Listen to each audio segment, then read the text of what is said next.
अस्मदाचार्यपर्यन्तां वन्दे गुरुपरम्परां श्रुतिस्मृतिपुराणानाम् आलयं करुणालयं नमामि भगवत्पादं शङ्करं लोकशङ्करम्।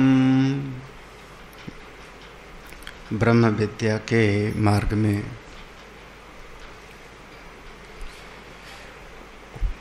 उपनिषद ही हमारे लिए प्रमाण हैं। वेदांतो नाम उपनिषद प्रमाणम। जब हम वेदांत शब्द प्रयोग करते हैं, वेदांत का सत्संग सुनने जा रहे हैं, वेदांत का चिंतन मनन कर रहे हैं, तो वेदांत के नाम से उपनिषद ही प्रमाण है। उपनिषद में जो प्रतिपादित है उसी पर सत्यत्व बुद्धि हो।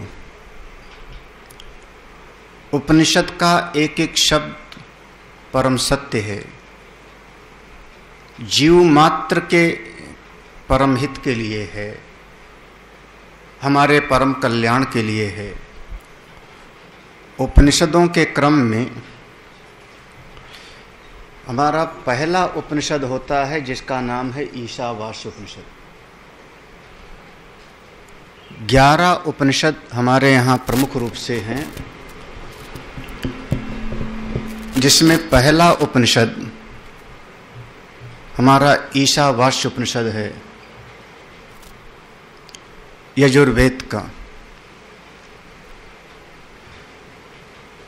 4 वेद के कुल 11 उपनिषद,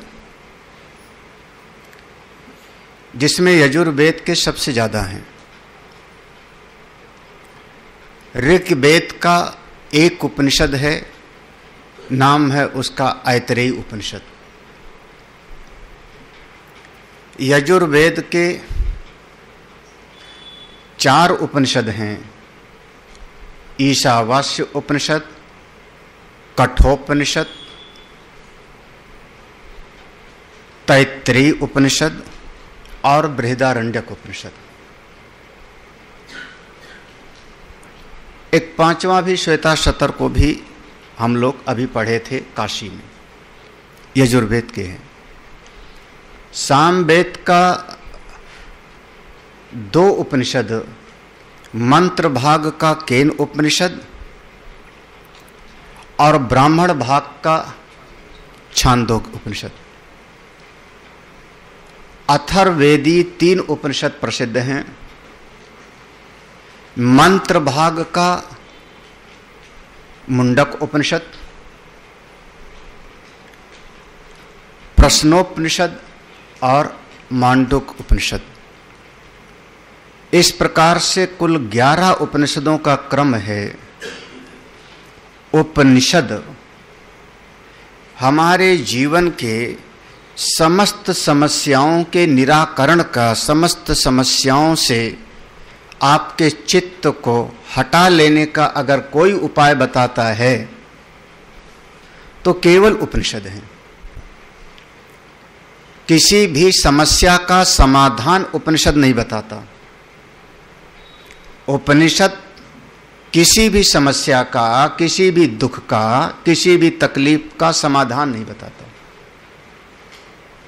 उपनिषद का सीधा सा सिद्धांत है कि जिसको आप तकलीफ, दुख, समस्या समझ रहे हो वो झूठा है, वही झूठा है। आप रात में चारपाई पर लेटे हुए आप भूख से तड़प रहे हो, या आप जंगल में जाकर के भटक रहे हो, या पीछे कोई जंगली हिंसक पशु आपके पीछे दौड़ रहा है, तो जितनी सारी आपकी समस्याएं हैं वहां पर, वो समस्याओं का समाधान भले स्वप्न में कोई देवे, लेकिन उपनिषद कहता है जग जाओ। और जैसे आप जग जाते हो, आपके लिए स्वप्न जगत पूरी तरह से मिथ्या हो गया, स्वप्न जगत झूठा हुआ। उसी क्षण तत्काल स्वप्न जगत के झूठा होते ही आपका जंगल में भटकना गायब, आपका भूख से तड़पना गायब, आपके राग द्वेष वाले सारे समस्याएं गायब, सारी की सारी समस्या आपकी ही सब झूठी हो गई। उपनिषद का सिद्धांत है, इस जगत से जग जाओ, इस मिथ्या प्रतीति के जगत से उठ जाओ, देहात्म बुद्धि से इस जगत को सत्य मान्यता से ऊपर उठना है। मूल रूप से उपनिषद सीधा सा हम कहें, ये आखिरी रास्ता है। अनेक बार पढ़ा है, इस बार हम मुंडक उपनिषद को शांकर भाष्य के साथ स्वाध्याय के क्रम में पढ़ेंगे। हम स्वाध्याय के प्रवचन नहीं बल्कि स्वाध्याय के क्रम में हम पढ़ाएंगे। चलिए,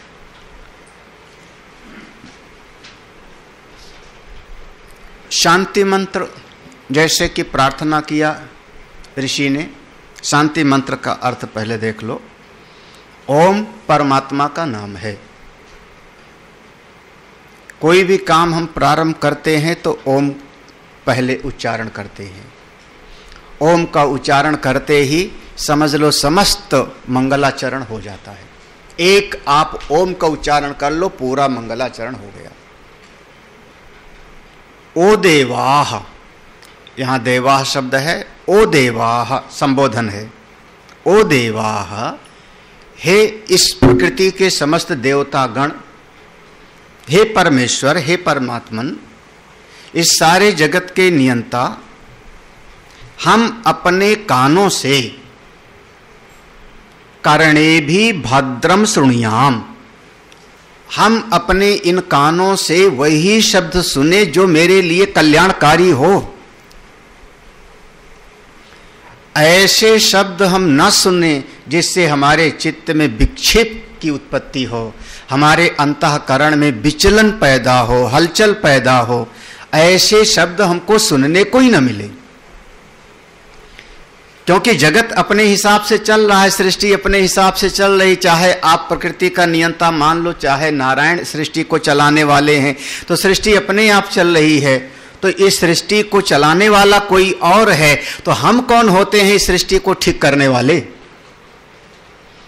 भ्रम है जीव का, भ्रम है कि हम समाज के लिए कुछ करते हैं।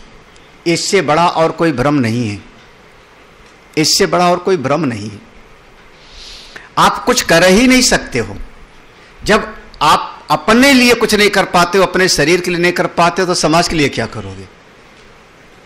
आपका प्रारंभ तो आपके इस शरीर से शुरू होगा ना।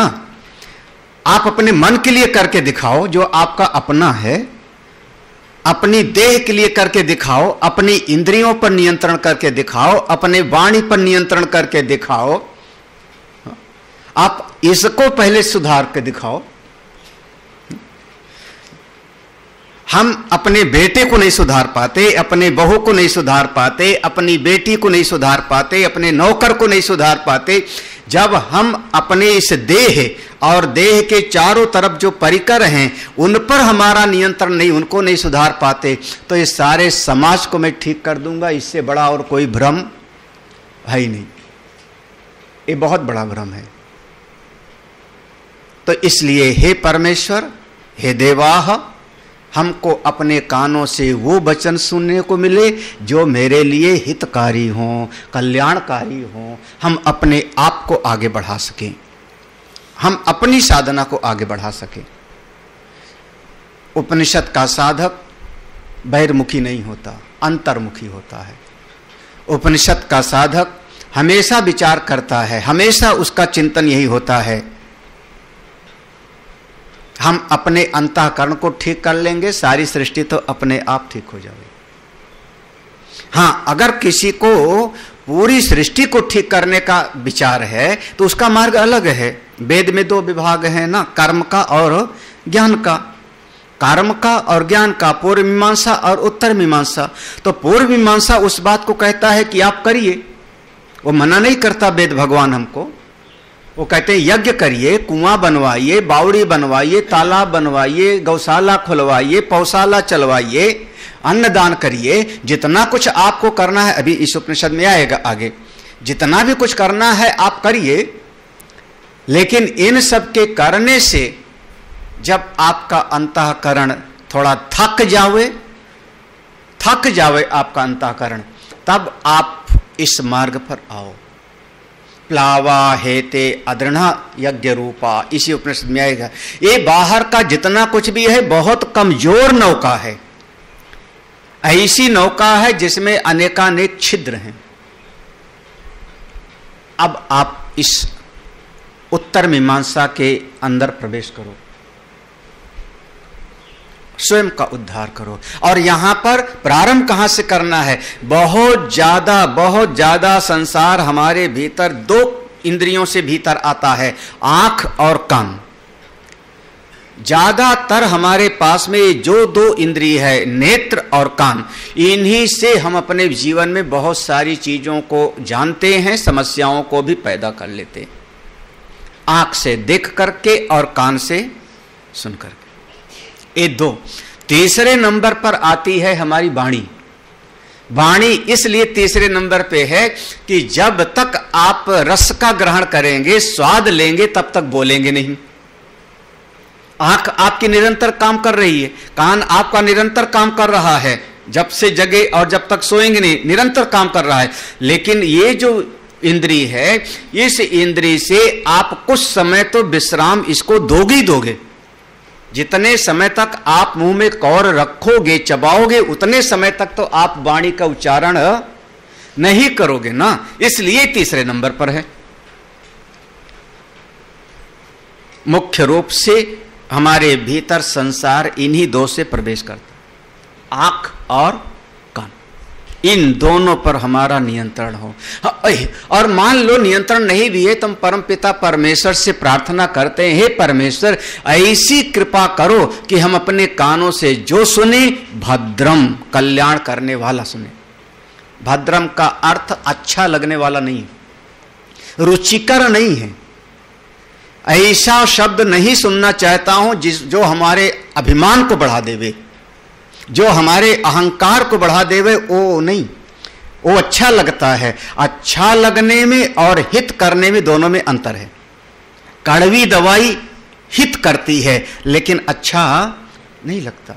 फिर ठीक उसी प्रकार से हम अपने कानों से भद्रम, कल्याणकारी वचन सुने, नेत्रों से, अपने नेत्रों से आक्षिभिर, आक्षिभिर माने यहां पर अपने नेत्रों से, दो नेत्र हैं, दोनों नेत्र से ठीक ठाक श्रेष्ठ कर्म होता हुआ देखें, यज्ञ होता हुआ देखें। या जत्रा माने ऐसा हम देखें कि सब साधना कर रहे हैं, सब भजन कर रहे हैं, सब देखो अच्छे ही हैं, सब यज्ञ ही कर रहे हैं। हम किसी में दोष न देखें, किसी में बुराई न देखें, जो है जैसा है। हमारे अनुकूल नहीं है तो अपने आप को वहां से विड्रॉ कर लो। बहुत बढ़िया जीवन का सूत्र यही है, अगर हमसे सीखना चाहो तो, हमसे सीखना चाहो तो। अगर कोई हमारे मन के अनुकूल नहीं दिखाई पड़ रहा है तो उससे हम अपने आप को किनारे कर लेते हैं, बात खत्म हो गई। उसके विश्लेषण में इसने ये किया, इसने ऐसा नहीं बोलना चाहिए था, इसको ऐसा नहीं करना चाहिए था, इसने हमारे साथ अमुक दिन ऐसा बोला था, उसके विश्लेषण करने में अपनी सामर्थ्य क्यों खराब करना। हम अपने आप को किनारे करते हैं। गुरुदेव हमेशा कहते थे अटैचमेंट है, डिटैचमेंट ले आओ। वेद में कहा अनासक्ति, शास्त्र कहता है अनासक्ति। हम अपने आप को किनारे करते हैं। ठीक है भैया, आप हमारे अनुकूल नहीं हो, ठीक है, हम आपके विश्लेषण करने में, आपकी चर्चा करने में हम अपने चित्त को खराब नहीं करते।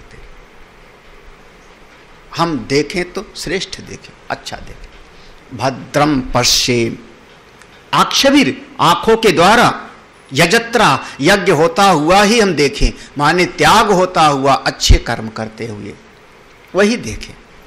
अब ये दो इंद्रियों के लिए हो गया प्रार्थना, कान के लिए और नेत्र के लिए। उसके बाद अब अपने पूरे शरीर के जितने अवयव हैं उनके लिए प्रार्थना किया। ओ देवा सबके साथ लगेगा। ओ देवाः, हे देवगण, ओ देवाः स्थिरै अंगैः, स्थिरै अंगैः स्तुष्ट्वा गुम शस्तनूभि। हम अपने स्थिर अंगों से, स्थिरै अंगैः माने जितने मेरे अंग हैं शरीर में वो सब ठीक ठाक हों, स्वस्थ हों, ऐसी आप करुणा करो। अब देखो सभी इंद्रियों के अपने अपने देवता होते हैं। हाथ के देवता इंद्र, आंख के देवता सूर्य देवता, कान के देवता दिग्देवता, रसना के देवता वरुण, याद रखना चाहिए। नासिका के देवता अश्विनी कुमार, पांव के देवता विष्णु। तो सभी इंद्रियों के देवता हैं अपने अपने। तो जो वो अधिदैव में दैवत सृष्टि है उनसे मेरी प्रार्थना है। ओ देवाः बहुवचन में, हे सारी इंद्रियों के अधिष्ठात्र देवता, मेरे इस पूरे शरीर के अंग प्रत्यंग सुदृढ़ रखिए, ठीक ठाक रखिए। सुदृढ़ माने अपना अपना कार्य करने में सक्षम हो, में अपना अपना कार्य करने में सक्षम हो, में हम किसी और पर निर्भर न हो। स्थिरै अंगैः, और ये जो अगर मेरे अंग ठीक ठाक हो तो इनसे स्तुष्ट्वा गुम शस्तनूभि, हम श्रेष्ठ कार्य करें, श्रेष्ठ कार्य करें, स्तुति करें, प्रार्थना करें, यज्ञ करें, अपनी साधना को आगे बढ़ाएं। साथ ही साथ व्यसेम, व्यसेम देवहितम यद आयु, देवहितम, सारे के सारे अपने इन इंद्रियों से अच्छे कर्म करते हुए ही, ऐसा कर्म ना करें कि हमारी इंद्रिय के देवता नाराज हो जाएं। देवहितम माने देवताओं के कल्याण के लिए। तो देवताओं का कल्याण माने मेरी अपनी ही इंद्रिय के जो अधिष्ठात्र देवता हैं वो नाराज ना हो जाएं। नाराज माने अब जैसे समझ लो, आप क्या समझ, ऐसे समझ लो कि आपने किसी दिन ठंडा गर्म एक साथ खा लिया, खूब गरम गरम चाय पिया, उसके बाद आइसक्रीम खा ली। स्वाद के कारण जिह्वा पर संयम नहीं रहा, तो जिह्वा के जो अधिष्ठात्र देवता हुए अब उनको विक्षेप पैदा हुआ और उसके बाद आपके मुंह में छाले आ गए, या समझ लो गला बैठ गया, या कोई और चीज हो गया, तो आपने अपने भीतर विराजमान उस इंद्रिय के देवता को आपने नाराज कर दिया। ठीक है ना? इस बात को ऐसे ऐसे समस्त देवताओं के बारे में समझना चाहिए। हाँ, नेत्र के देवता मेरे कौन? सूर्य देवता। सूर्य देवता से प्रकाश मिलता है और हमारी नेत्र देवता में प्रकाश करने की सामर्थ्य तो हमको बाहर का दिखाई पड़ता है। तो अपने इन नेत्रों से श्रेष्ठ कार्य आप पढ़ो, गीता पढ़ो, उपनिषद पढ़ो, रामायण पढ़ो, भागवत पढ़ो। ये तो कहीं नहीं वर्णन है कि इतना मोबाइल देखो कि आंखें खराब हो जाए। सवेरे से शाम तक मोबाइल पर आंख गड़ाए रखो। हाँ, उसका परिणाम क्या हुआ? बोले नेत्र में समस्या पैदा हो गई, नेत्र में समस्या पैदा। तो आपके नेत्र के देवता यहां पर हो गए नाराज। ठीक है ना? स्पष्ट है। तो अपनी इन इंद्रियों के जितने अधिष्ठात्र देवता हैं उन सब के अनुकूल ही हम अपने जीवन को जिए, उतनी आयु तक जिए जितना हम लेके आए हैं। यत आयु, यत आयु माने जितनी मेरी आयु हो। हमको 1000 साल की आयु नहीं चाहिए। हमको अपनी आयु को बढ़ाने की कोई आवश्यकता नहीं है, वो कोशिश मत करो। हमारा उपनिषद आयु को बढ़ाने के लिए प्रयास नहीं करता। अमुक कोई ऐसे हैं जो 120 साल तक जिए होंगे, तो 120 साल जिए तो क्या क्या उखाड़ लिए, अगर हम पूछे तो। उन्होंने कहा ऐसा खाना खाओ, ऐसा आसन करो, ऐसा अमुक व्यवहार करो, तो उनकी आयु इतनी, तो तुम्हारी भी आयु, उस क्या कर लेंगे आदमी। हाँ, यद आयु, जितनी भी आयु आप जियो, थोड़ी सी आयु जियो, लेकिन एक जाजल्यमान, एक प्रदीप्त होकर के जियो, कुछ श्रेष्ठ कार्य करते हुए जियो। भगवान शंकराचार्य जी की आयु तो 32 साल। आज तक हम लोग जो है उनके शास्त्र को पूरा नहीं पढ़ पाते, कितना वो काम कर गए, कितना लिख गए। स्वामी विवेकानंद की आयु बहुत कम थी, स्वामी रामतीर्थ की आयु बहुत कम थी, बहुत कम थी।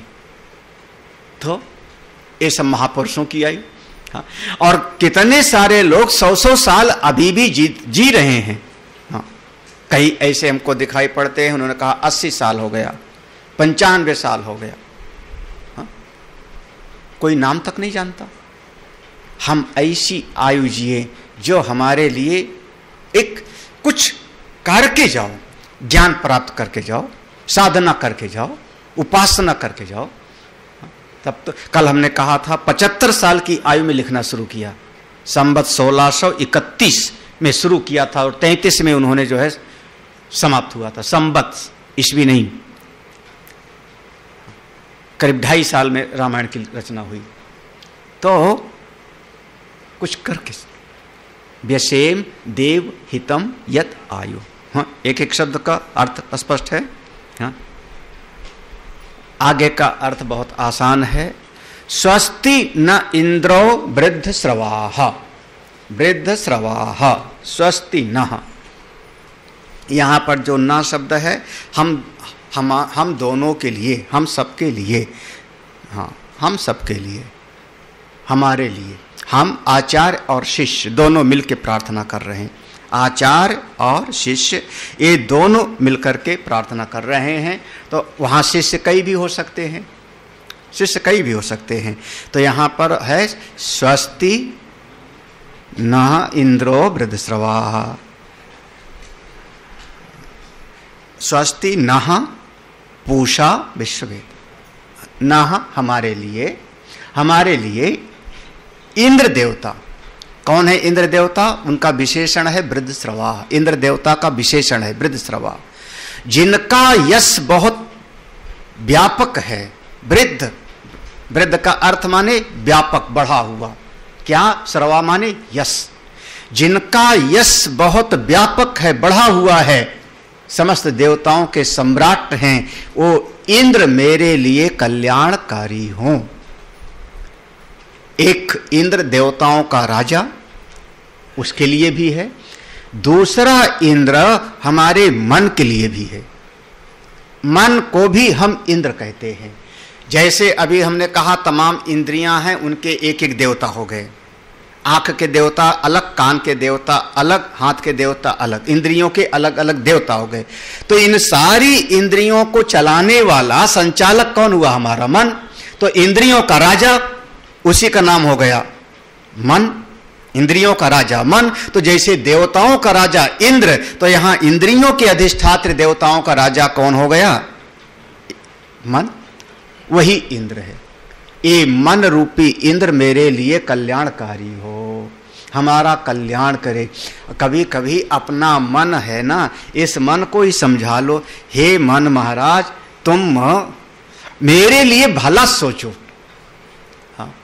आप दूसरों से ज्यादा परेशान नहीं हो जितना अपने मन से परेशान हो। हाँ, अब बैठे बैठे मन नहीं लग रहा है, चलो बाजार घूम के आए, मॉल घूम करके आए।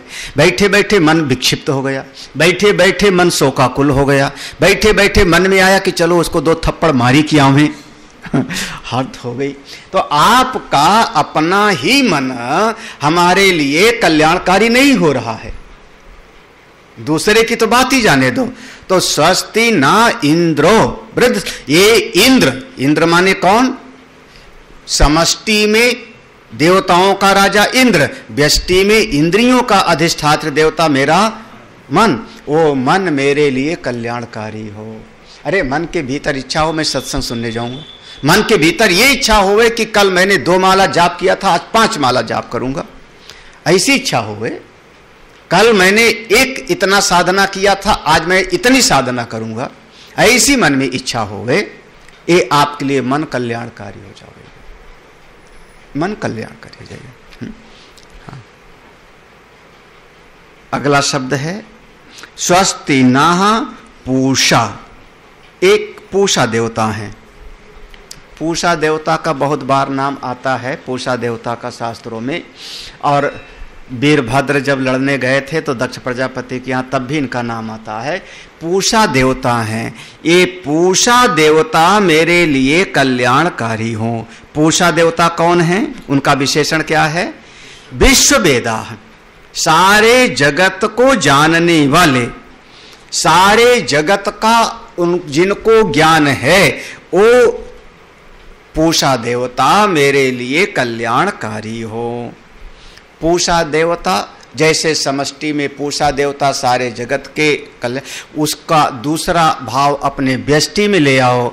आपके भीतर जो ज्ञान है वो ज्ञान आपके भीतर कल्याणकारी हो। सारे विश्व को जानने वाला कौन हो गए? पूषा देवता। तो आपके भीतर जितना ज्ञान है घर का, परिवार का, वो कौन है? तो भीतर एक ज्ञान की शक्ति है आपके भीतर। आप कहते हो वो मैंने देखा, वो मैंने जाना, वो मैं सुना, वो मैंने समझा। तो आपके भीतर जो ज्ञान है वो सारा का सारा ज्ञान आपका कल्याण करने वाला हो। ऐसा ज्ञान ना हो कि जो हमारा ही अहित करे, हमारा ही नुकसान करे। स्वस्ति न पूषा विश्ववेदा स्वस्ति नः, स्वस्ति नः तार्क्ष्य अरिष्टनेमि। अरिष्टनेमि फिर से विशेषण हुआ किसका? तार्क्ष्य का। तार्क्ष्य अरिष्टनेमि तार्क्ष्य न स्वस्ति मेरे लिए कल्याणकारी हो। अरिष्टनेमि यहां पर जो पहले हुआ अरिष्टनेमि, इस अरिष्टनेमि कहते हैं समस्त कष्टों का निवारण करने वाले। अरिष्ट, अरिष्ट कहते हैं कष्ट, तो समस्त दुखों का निवारण करने वाले कौन? तार्क्ष्य, जो इस अंतरिक्ष में विचरण करते हैं, अनंत अंतरिक्ष में विचरण करते हैं। कौन? गरुण जी। ओ गरुण का यहां पर संबोधन है। गरुण जी हमारे लिए कल्याणकारी हों। समस्त अरिष्टों का नाश करने वाले, अंतरिक्ष में, तार्क्ष माने अंतरिक्ष में विचरण करने वाले गरुण जी मेरे लिए कल्याणकारी हों। गरुण जी माने शब्द ब्रह्म। अभी ध्यान रखना, शब्द ब्रह्म। क्या कहते हो? गरुण जी जब चलते हैं तो उनके पंखों से सामवेद की ध्वनि आती है, यही ना? और उनके पीठ पर विराजमान होते हैं परब्रह्म। तो शब्द ब्रह्म, जैसे पहले कहा था भद्रम करणे भी सुने, मैं कल्याणकारी वचन सुनूं। यहां पर है उसी बात को कि मेरे भीतर जितना शब्द ब्रह्म है, जितना मेरे भीतर ज्ञान के जो शब्द हैं वो सब मेरा हित करने वाले। शब्द ब्रह्म जो हम सुने वह शास्त्र की बात सुने, श्रेष्ठ बात सुने। अंतिम बात कह दिया, स्वस्ति नः बृहस्पतिर दधात। हमारे लिए बृहस्पति देवता भी कल्याण करने वाले हों। बृहस्पति देवता माने देवताओं के गुरु हैं बृहस्पति, देवताओं के गुरु बृहस्पति। तो हमारे जो आचार्य हैं, हमारी जो बुद्धि है, हमारी बुद्धि मेरे लिए कल्याणकारी हो। मेरे आचार्य हमको धर्म के मार्ग पर, ज्ञान के मार्ग में आगे बढ़ाने वाले हों। ओम शांति शांति शांति। ये 3 बार शांति शांति का उच्चारण 3 प्रकार के कष्टों के निवारण के लिए, आदि भौतिक, आदि दैविक और आध्यात्मिक। ये है शांति मंत्र का एक साधारण सा अर्थ। हम लोग इसके बाद भाष्य जिनके पास है वो देखेगा अपना। हाँ। ओम ब्रह्मा देवानाम इत्यादि अथर्वण उपनिषद।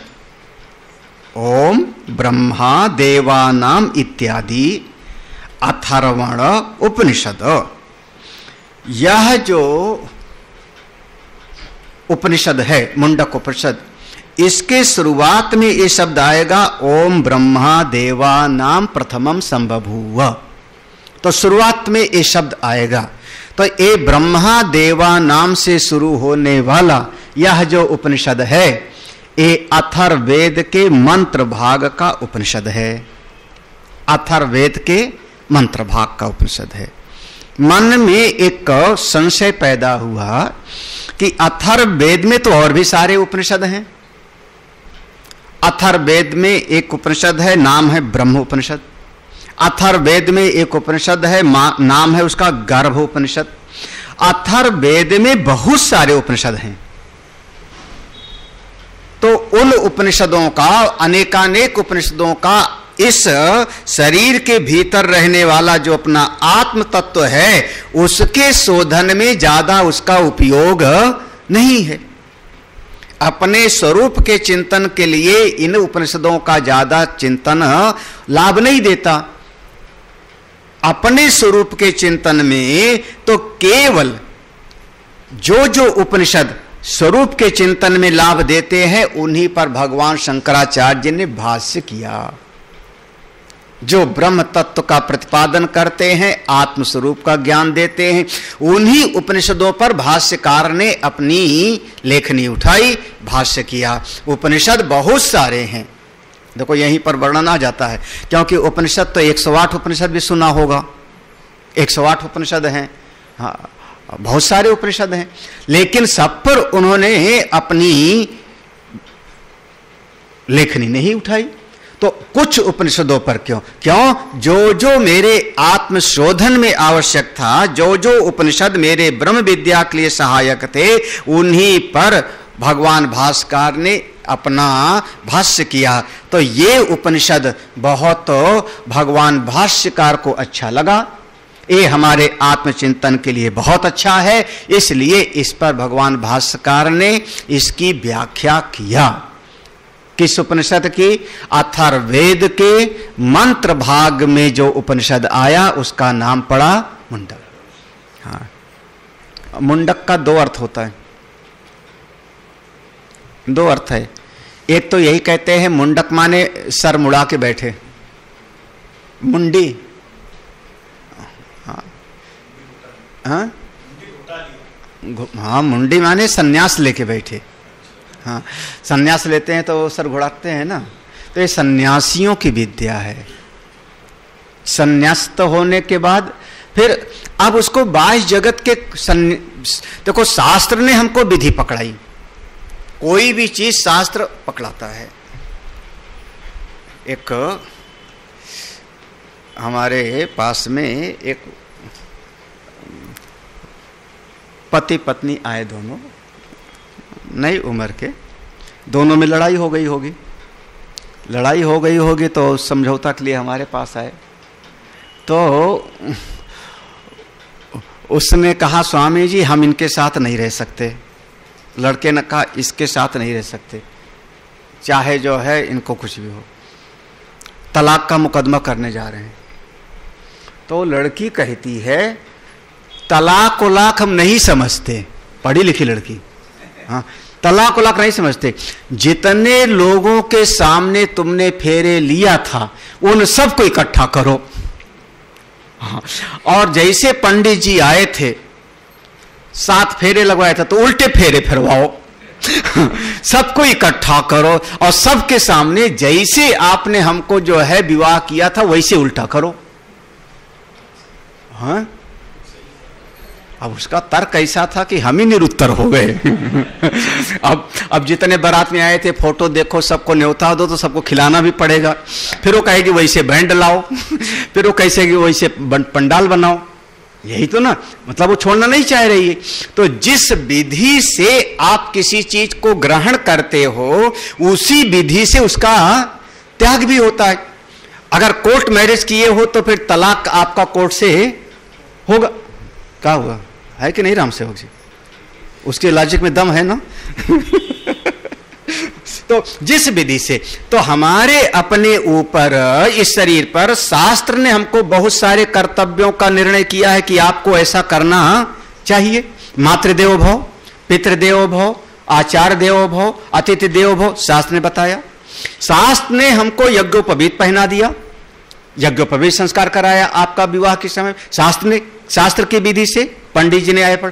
तो शास्त्र की विधि से अगर आपने स्वीकार किया है तो शास्त्र की विधि से ही उसका त्याग भी हो सकता है। ऐसे नहीं होगा कि जब चाहो तब जनेऊ उतार के फेंक दिया। मुंडन संस्कार हुआ, मुंडन संस्कार हुआ, उसके बाद मुंडन संस्कार के बाद फिर शिखा रखनी होती है, चोटी रखनी होती है।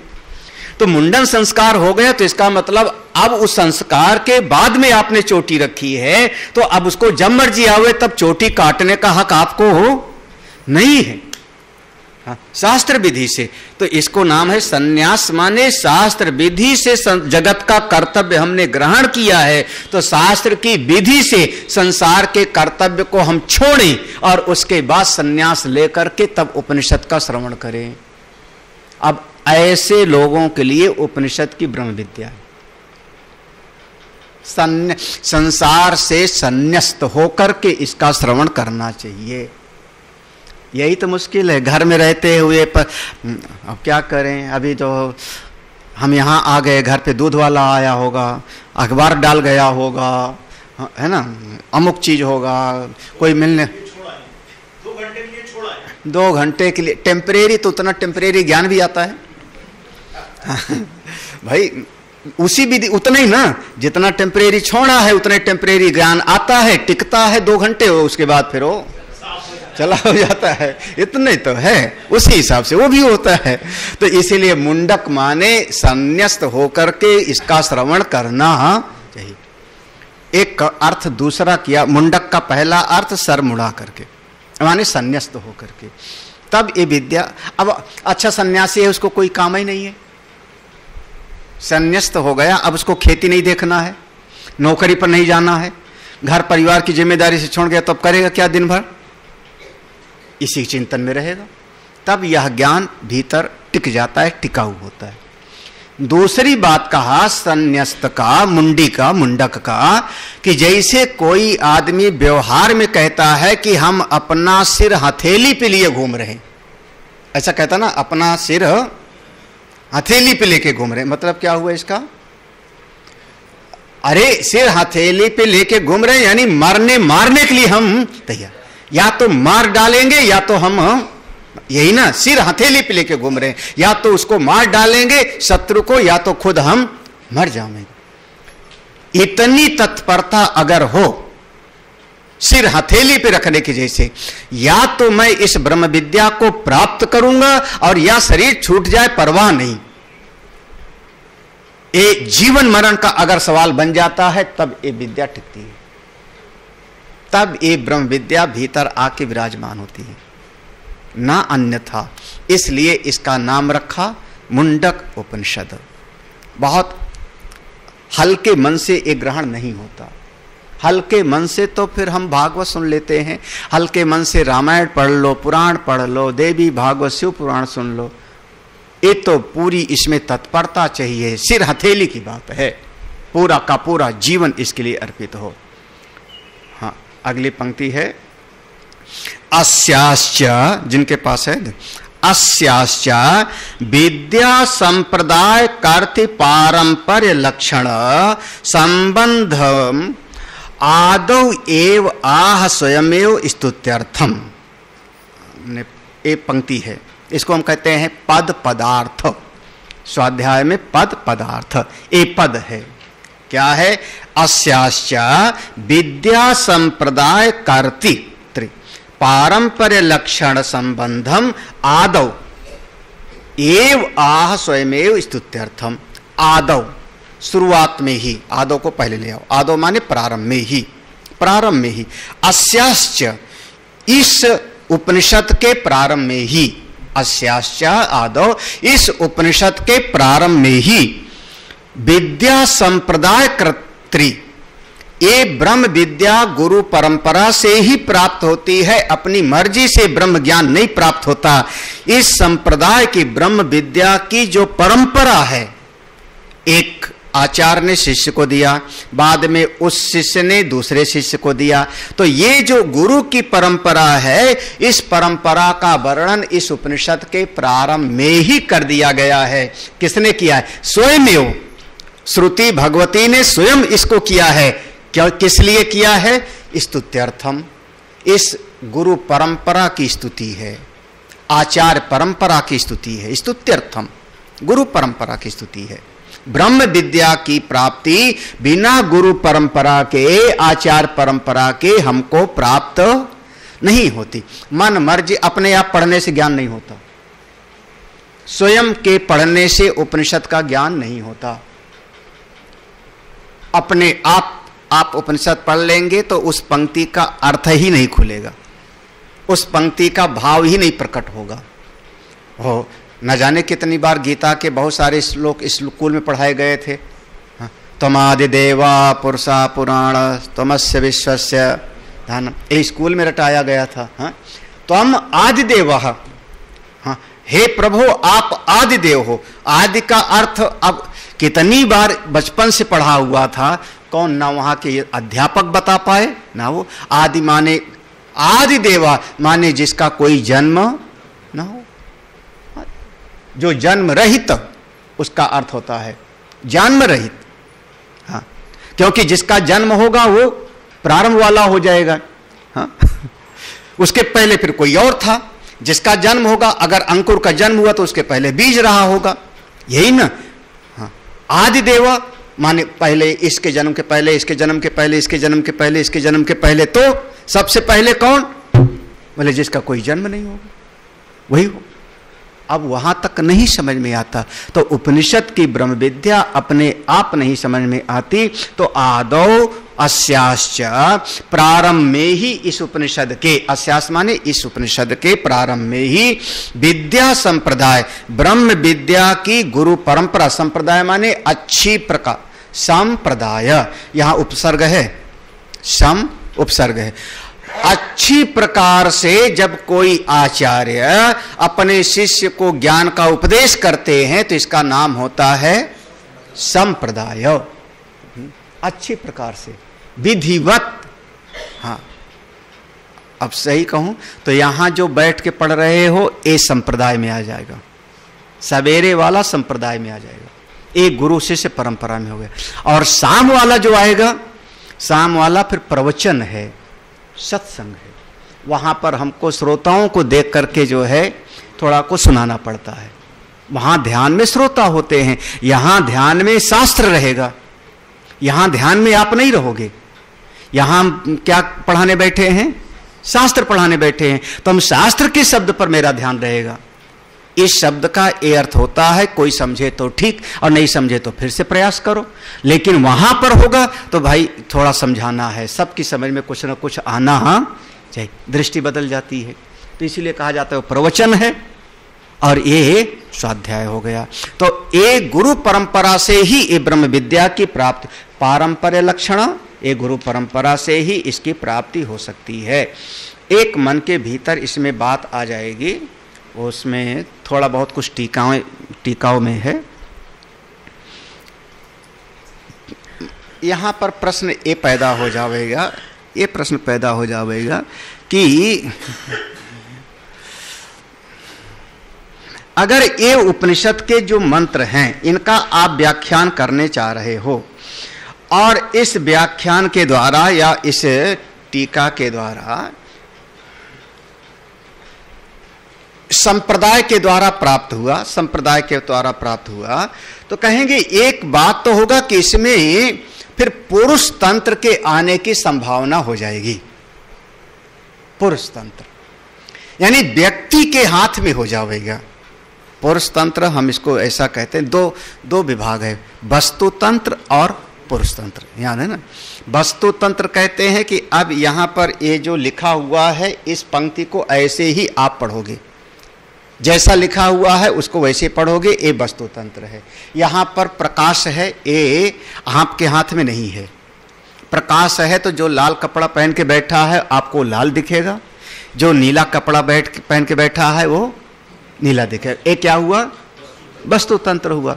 वस्तु तंत्र माने जैसी वस्तु है वैसे ही आपको ज्ञान होगा, वैसे ही आपको व्यवहार करना होगा। ठीक है ना? हाँ। और पुरुष तंत्र में है कि पुरुष तंत्र मेरे बस में कुछ हो। अब अपने पांव से मैं चाहूं तो चलूं, अपने पांव से मैं चाहूं तो कमरे के बाहर न जाऊं, अपने पांव से चाहूं तो मैं पालथी लगा के बैठ जाऊं, अपने पांव से चाहूं तो मैं पांव को जो है अपना पद्मासन में लगा के बैठ जाऊं, अपने पांव से चाहूं तो, इसका नाम क्या हो गया? अभी कौन सा हो गया? पुरुष तंत्र। ठीक है ना? एक पुरुष तंत्र हो गया। तो वस्तु तंत्र में मेरा अधिकार नहीं होता, पुरुष तंत्र में। और जब आपने कहा कि ब्रह्म ज्ञान को एक गुरुजी ने दूसरे शिष्य को दिया, दूसरे ने फिर तीसरे शिष्य को दिया। तो यहां तो यह हुआ कि पुरुष तंत्र का भाव व्यक्त हो रहा है ना, कि जब उनकी मर्जी होगी तब देंगे और जब मर्जी होगी तब नहीं देंगे। तो ये पुरुष तंत्र हो गया, ऐसी एक संभावना आ जा रही है। तो इसका समाधान किया, नहीं, ये संप्रदाय कर्तृक, ये शब्द है ना संप्रदाय कर्तृक, वो शब्द है ना कि ये ब्रह्म विद्या पुरुष तंत्र नहीं है। ब्रह्म विद्या पुरुष तंत्र नहीं है, ब्रह्म विद्या के उपदेश की परंपरा पुरुष तंत्र है। ज्ञान पुरुष तंत्र नहीं है। ज्ञान तो ब्रह्म ज्ञान तो केवल जैसा तत्व है वैसा है, लेकिन उस ज्ञान को देने की जो परंपरा है, गुरु शिष्य की जो परंपरा है, वो वहां पर कर्ता भाव आएगा, वो पुरुष तंत्र है। ब्रह्म विद्या तो परम स्वतंत्र ही है। नहीं समझ में आ रहा? ब्रह्म विद्या, हाँ ब्रह्म विद्या, अरे भाई जैसे मान लो मेरे भीतर का अनुभव, मेरे भीतर की अनुभूति और मेरा बोलना वाणी से, तो मेरे भीतर का जो अनुभव है अलग है। मैं वाणी से चाहे बोलूं चाहे ना बोलूं, ठीक है ना।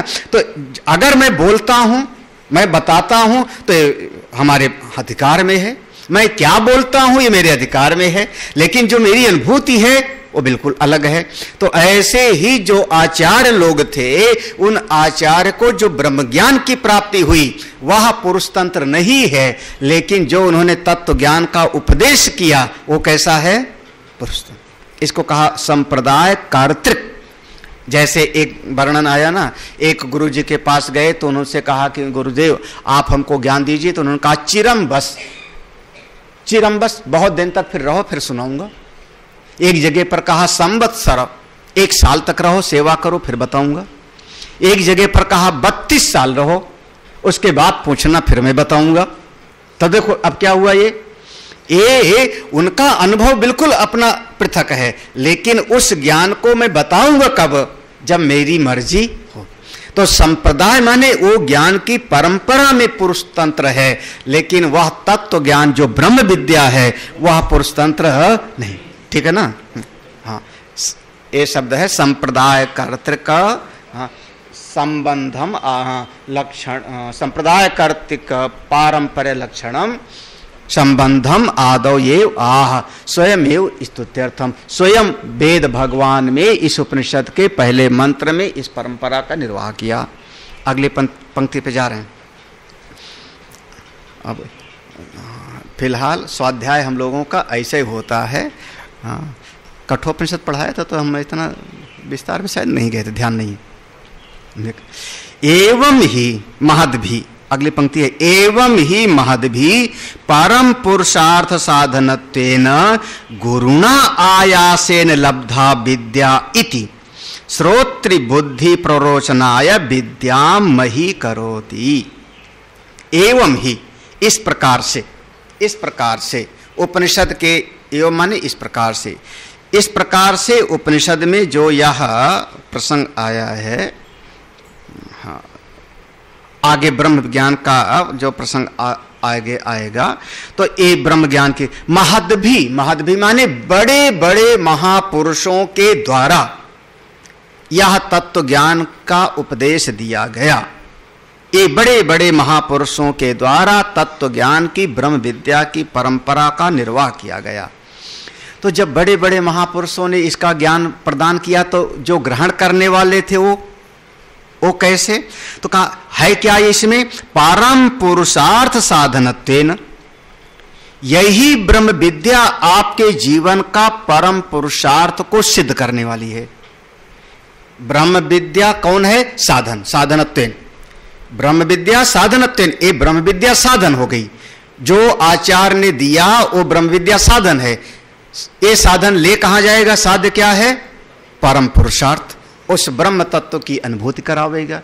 तो इस प्रकार से महापुरुषों के द्वारा उपदेश दी गई यह जो ब्रह्म विद्या है ये साधन बन जाती है और उस परम पुरुषार्थ मोक्ष की प्राप्ति कराने वाली होती। अब भाई जब मोक्ष की प्राप्त कराने वाली है तो इसके लिए फिर क्या करो? हाँ, अब आपको मान लो कोई बहुत बड़ी पोस्ट पर नौकरी चाहिए, हमारे भारतवर्ष में IAS PCS यही ज़्यादातर है ना। और आजकल के जो है नए पढ़े लिखे बच्चे जो है पसंद नहीं करते, उनको तो किसी कंपनी का CEO बनना है, मुद्रा चाहिए। हाँ, और उनके पैकेज 40 लाख का पैकेज, 50 लाख का पैकेज, हाँ, 2-2 करोड़ के पैकेज है ना। अब आजकल के बच्चों को तो वो चाहिए 1 करोड़ 17 लाख, देख लो। अब आप लोग तो जो है 1 लाख रुपया पे रिटायर हो गए है ना। तो अब आज के लोगों को उतना सम्मान और वैभव वो नहीं, बल्कि वो है पैसा, ज़्यादा से ज़्यादा चाहिए, पैसा होगा तो सब कुछ होगा। तो मोक्ष तो अगर इतनी बड़ी पोस्ट चाहिए तो इतना मेहनत, यही ना। छोटी सी चाहिए तो थोड़ा सा मेहनत। तो आपको मोक्ष चाहिए, परम पुरुषार्थ चाहिए, उसके लिए ब्रह्म विद्या साधन है। तो करो क्या? गुरुणा आयासेन। गुरुणा आयासेन, गुरुणा माने बहुत भारी, बहुत महती, पूरी तल्लीनता, पूरी तत्परता, बहुत घोर प्रयत्न करने के द्वारा लब्धा विद्या, ये ब्रह्म विद्या प्राप्त होती है। गुरुणा आयासेन ये विद्या प्राप्त होती है अपने। हाँ बिल्कुल, और क्या, डूब जाना पड़ता है इस ब्रह्म विद्या में। हल्के हल्के मन से सुन लेते हैं, इसीलिए तो टिकती नहीं। फिर वो मन का जो है दोष मिटता नहीं, फिर जो है वो कहते हैं कि जो है हाँ, गुरुणा आयासेन लब्धा विद्या इति। थोड़ा ज्यादा जितना प्रयास करते हो ठीक है, अभी और करो अभी मत कहना स्वामी जी समाज के लोग तो सुनते ही नहीं, उनसे तो हम अच्छे ही हैं। अच्छे हो लेकिन थोड़ा और अच्छा बन जाओ। हाँ भाई, दूध है हाँ, तो जिसमें पानी मिला के लाया है उससे तो जो प्योर है वो अच्छा ही है ना। और अगर उसमें भी थोड़ी मिश्री डाल दो तो हाँ, दूध तो है, उसी में थोड़ा केसर डाल दिया, मिश्री डाल दिया तो और अच्छा हो गया ना।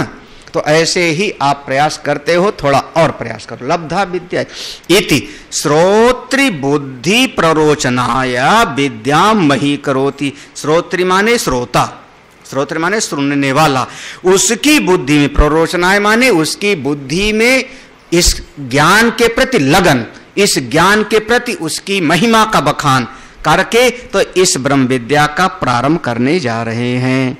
और तो बड़े बड़े महापुरुषों के द्वारा